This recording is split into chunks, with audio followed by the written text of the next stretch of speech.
আসসালামু আলাইকুম, সবাই কেমন আছেন?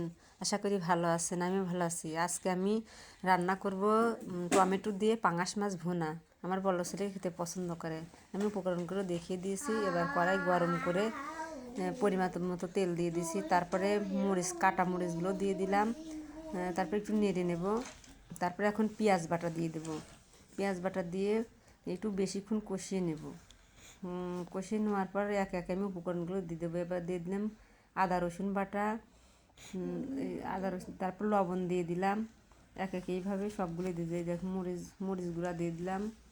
তারপরে হলুদের গুঁড়া পরিমাণ মতো সবগুলোই দিয়ে দেবো। যে যেরকম ঝাল খাবেন সেরকম পরিমাণে ঝাল দেবেন। এটা আমি একটু মশলা বেশিক্ষণ কষিয়ে নেব। কষিয়ে নিলে মজা লাগে। এবার আমি টমেটো দিয়ে দিলাম। টমেটোগুলো সুন্দর করে কষিয়ে নেব।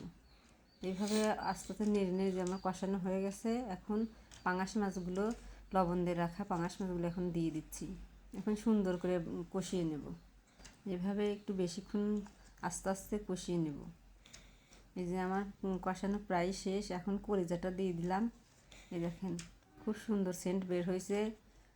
এখন আমি তারপরে ঝোলটা দিয়ে দিলাম। ঝোল দেওয়ার পরে আমি এখন মশলা বাটা দিয়ে দিলাম। এলাচ বাটা আর দারচিনি বাটা দিয়ে দিলাম। রান্নার শেষে দিলে সেন্ট ভালো হয়। এবার আমার রান্না শেষ। আজকের মতো বিদায়। আল্লাহ হাফেজ।